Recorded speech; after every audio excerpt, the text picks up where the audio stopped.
Hello world, welcome back to Beta Asset Financial, a channel created by a data junkie and a finance pro who recently just got back into Magic the Gathering.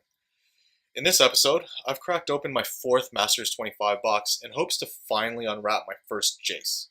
Thus far I've gone over 3, so I'm batting 0%. And I get that the card is super elusive and very rare, but I'm really hoping that I pull the first one. Um, as usual, I'll provide a real-ish time play-by-play on the value that I'm getting in each of the cards in the rare and mythic slot and the foil slot. And at the end, we'll tally up the value across the 48 cards, and throughout the video, I'll also speak to some of the more notable uncommons, just for added context, because there's a lot of value there as well. I opened this box late in March, and so I'm going to anchor the pricing to sometime in that period. And why I'm doing that is so that I can do a comparison between now and what the cards were worth back then, because I did manage to keep some of the bigger hits in this box on the basis that I thought they would continue to increase in value. So we've seen Masters products, or the cards in the Masters products, continue to spike, and there wasn't really any reason for me to believe that that was going to turn, in spite of some of what the proponents of some of the bigger personalities out there were saying, that Masters cards were ticking up and it looked kind of bubbly, but I'm convinced that this is probably the new reality. So I managed to hold the cards, and I thought they would increase in value, and we'll be able to do that comparison at the end. So will I get through my $160 mark today? Will I finally crack open a Jace? Let's find out. In my first few packs, I managed to squeeze out a $4 Vindicate, and in the very next pack, I get my Decree of Justice. So I swear to God, every single box has at least one of these. I'm 4 for 4 on the Decree of Justice front and 0 for 4 on the Jace front. So would love to see that reverse. I slammed through the next 4 packs with an Achroma Angel of Wrath. I get a couple of bulk rares and a Reform and Mystic Snake for a whopping $3 in value. And by the time I get to pack 6, I pull a Courser of Crewfix and a foil Ancient Craving to fetch me an additional $4, bringing my total value up to 16 bucks. So I'm well behind on the value front here, as I should be closer to the $60 mark if I prorate out my progress, being a fourth of the way through the box. Definitely want to be closer to 60 bucks at this stage. In pack 7, we get our first pull worthy of my card holder, and as you'll hear, I'm pretty stoked to get my first Ensnaring Bridge, originally from the Stronghold set. And I remember back when this card was about 8 bucks. Happy to see that it's closer to 40 or 50 now. But I will concede the point that I actually like this artwork better than that of the original. With Ember Weaver in the foil slot, we get to a total of $63 in value. So almost at a break even at this point in the game. We get more bulk in pack 8, and then some very solid pulls in the next 3 packs, with an Eidolon for a $6 bill, a Coalition Relic for another 5 bucks, and then a Rugged Prairie for an additional 5 bucks. In the next pack, we get our third Mythic, and I'm happy to squeeze another 10 bucks out of this box with an Animar Soul of Elements, but not thrilled about it because Jace is probably not going to be found at this stage, being that this is my third Mythic in the box. I'll gloss over the fact that I pull a Triskaidekaphobia, ironically, in pack 13, but I should note that the Fetid Heath in the following gets me well above the $100 mark.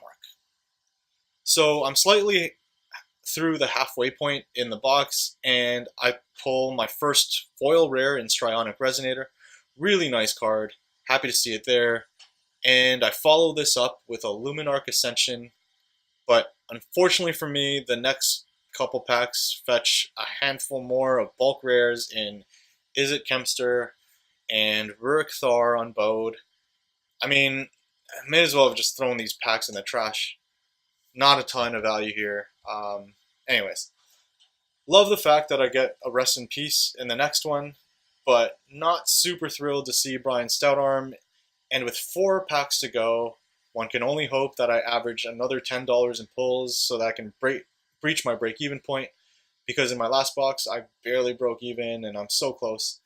In this pack, you'll see that I slogged through the uncommons and commons, and finally, boom, find the elusive Jace, the Mind Sculptor. Super thrilled to see this card. As you can tell, pretty stoked about it. Pretty surprised about it as well, given that I've already pulled 3 mythics in this box, but definitely not complaining. Watch the value of the box skyrocket as a result, taking me well above our break-even moment, breaching that $160 mark and well above $240 and change. The next pack, don't care for the Biden of Thassa. Honestly, I'm too happy at this point to be sour about pulling this nonsense. And then why not pull Athalia, Guardian of Thraben, and a foil Pernicious Deed to round out the box for good measure. Not that I needed the added value, but happy to take another 20.